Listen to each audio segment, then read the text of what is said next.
Hello and welcome to Coffee with Carey. Too hot. Just poured myself a fresh cup, wouldn't you know, too warm to actually sip from at the beginning of my episode. If you're new, I typically sip. I'm Carey, I'm a dating coach, I'm a matchmaker, and I am the host of this YouTube channel show. And welcome to today's episode. This was not meant to insult anybody. I thought it was funny. We're going to contemplate whether I, somebody you know perhaps, is boring. I will not ask you to subscribe to my channel yet, but if at any time throughout this episode you find yourself feeling enjoyment, a general feeling of this is a pleasant experience, then please, at that point in time, if you would hit the subscribe button, that would be great. And if you're coming back here and you know that you enjoy my episodes, what are you waiting for? Please subscribe. Let's get to the episode right now. That's what's on the agenda. Are you boring? So honestly, I think the worst date feedback I get as a matchmaker, having sent my client out with someone I've selected for them to meet, is when one of them says about the other that the date was dull and they blame it on an actual person as being boring. And I started thinking about this. How do I coach somebody to not be boring? Most of the time you'd never know, right? If you didn't have a matchmaker who was that little fly on the wall or the middle person being able to hear both sides of the date story. There's three sides to every story. His, hers, and the truth, right? Somewhere in the middle lies the truth. But this is all about perception. If somebody thinks you're boring, what are you going to say? No, I'm not. That doesn't work that way. So we want to avoid anyone thinking we're boring. And are there ways to do that? There are. Let's talk about how you might gauge whether or not somebody is bored with your company on a date. I'm not going to be there.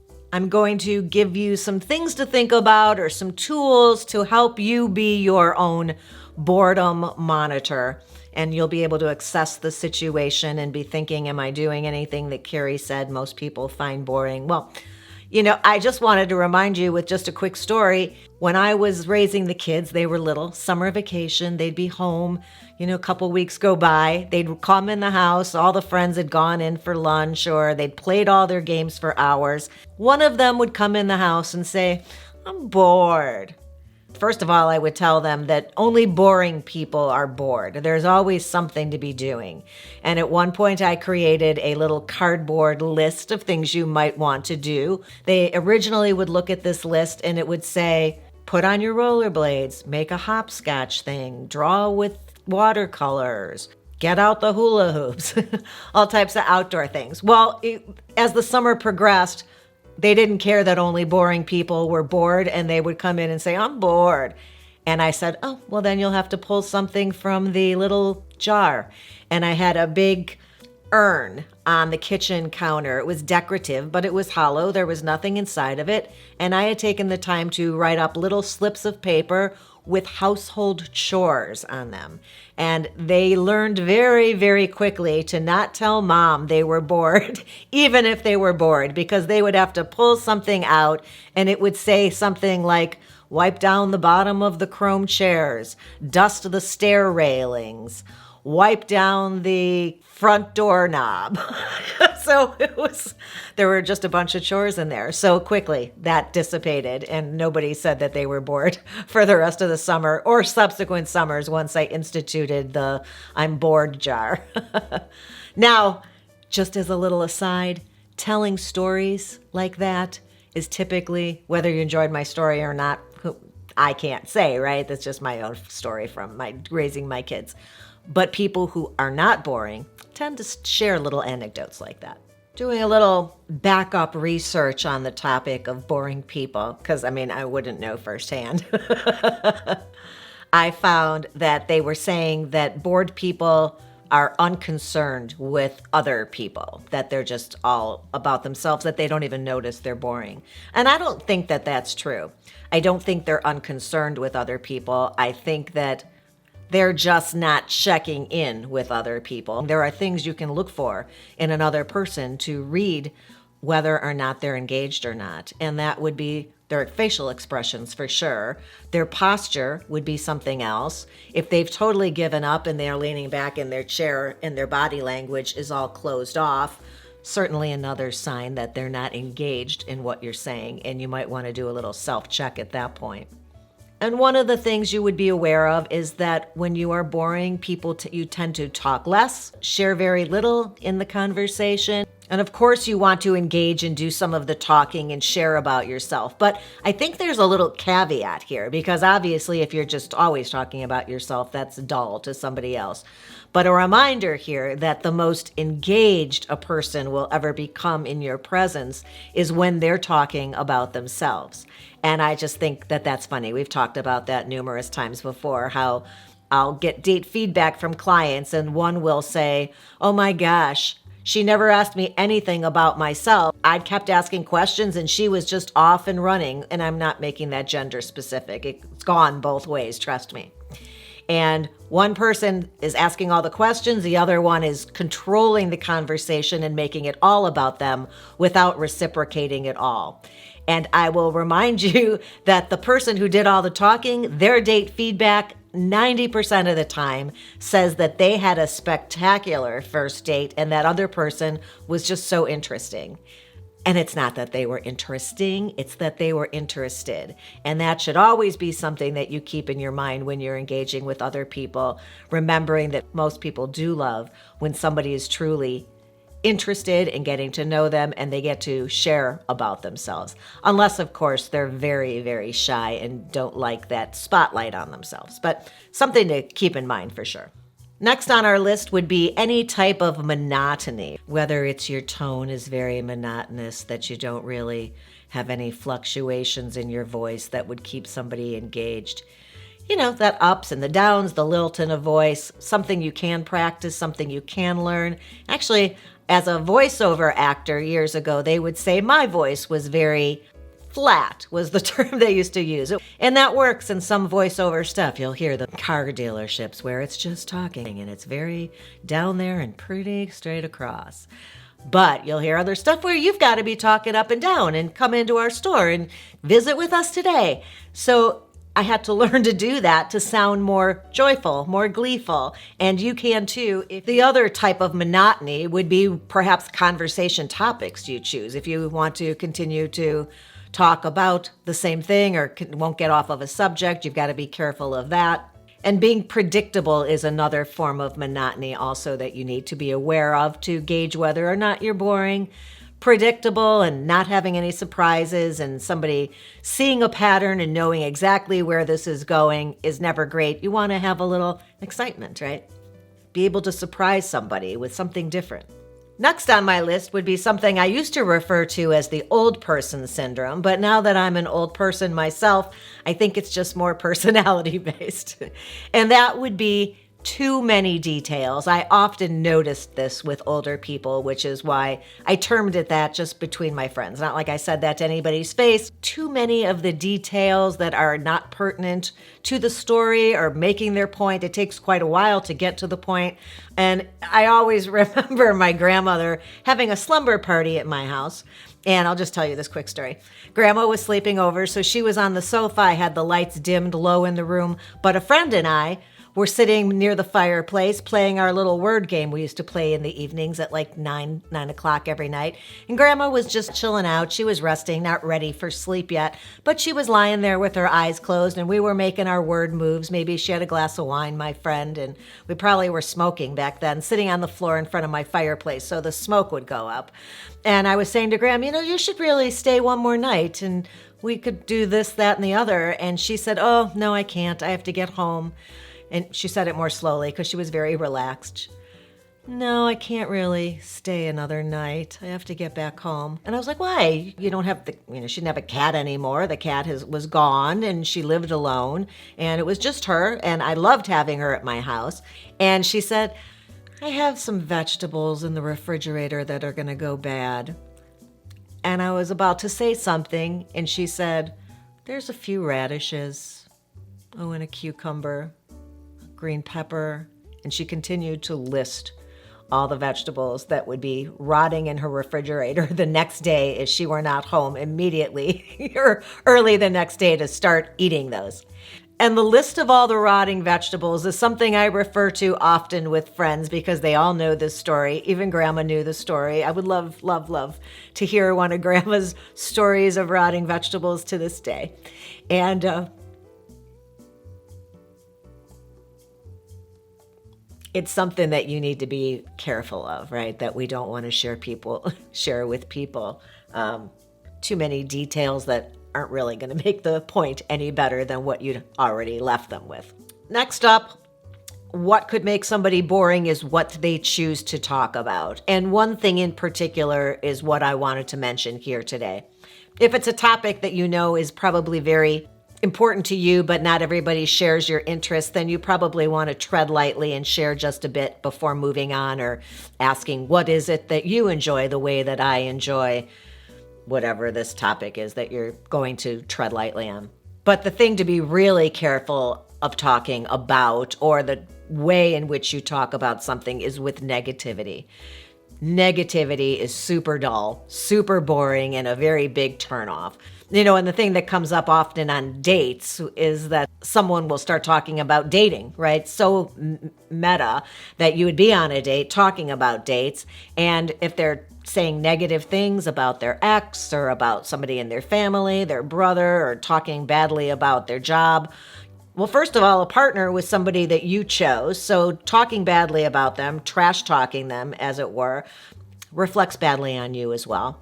Being in a job that sounds horrible in the story that you're sharing also reflects on you. So why would you do that anyway?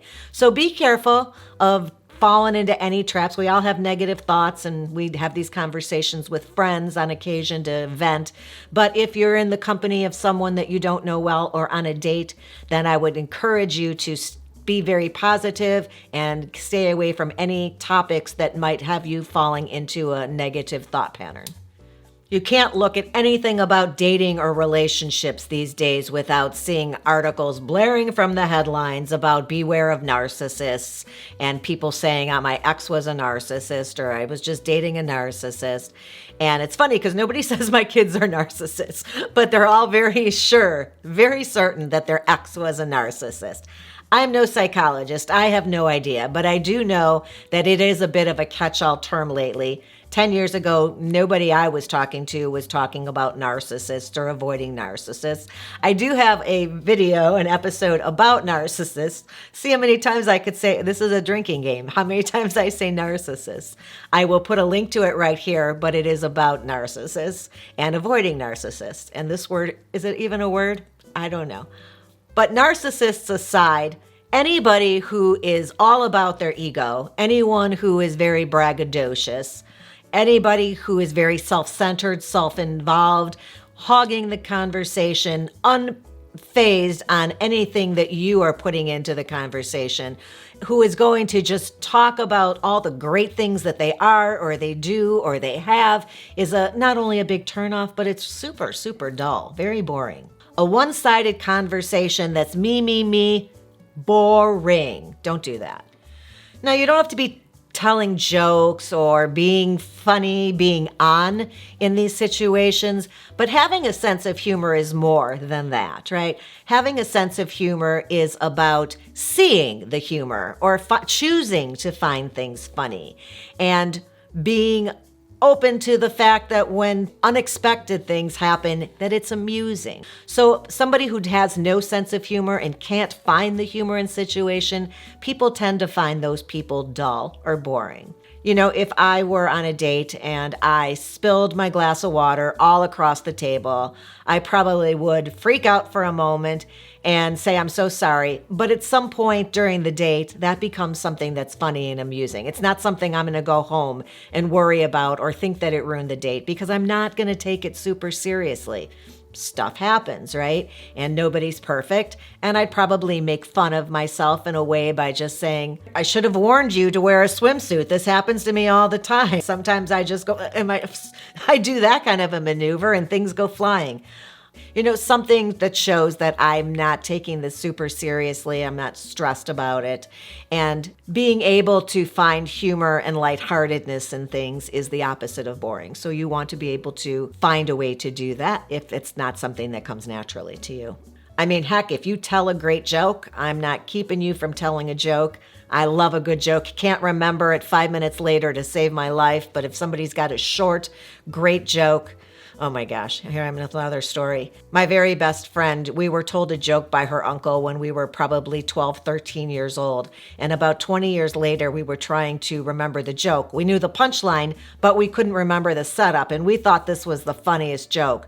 Well, this was in the very early stages of the internet. I spent hours putting in the punchline, putting in till I found the whole joke on the internet. It took years of piecing together little pieces of the joke because the internet was so new, it didn't have everything on it. Nowadays, you can find it. I'll put a link to the joke in my comment section if you want to hear the joke so that I could retell it to my friend and we could go, yep, that was the joke.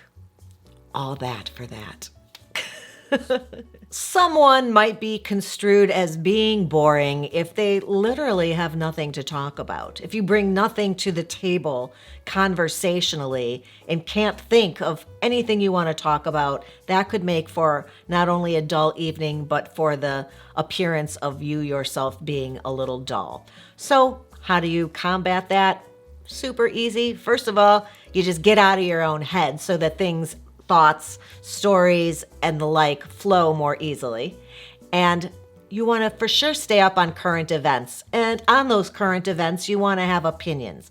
I would definitely stay away from politics if you're not certain you're on the same page with this person. If that's something that's important to you, I would screen for that yourself before even meeting this person for a date. If this is a third date or early stages of a relationship, I always like to put this in context of dating, right? We could be talking about boring in a dinner meeting, or with relatives. But for our purposes, I'm picturing someone on a date. And you may want to make sure that if politics in one direction or one extreme or the other would be a deal breaker for you, that you are of like-mindedness in that regard before you actually drive across town and meet somebody for a drink or a cup of coffee. Saves everybody time, and I think that is probably indicative of somebody's values, and you would want to make sure that yours aligned if you really could not see a different point of view. Some people not too involved in it, and I can get along with anybody with any particular view. Other people feel more firmly that that's telling of your actual values, and it doesn't make sense to them if it's not something they can wrap their head around. So, wow. I'm just rambling on. Are you bored? Are you snoring? Are you actually snoring over there?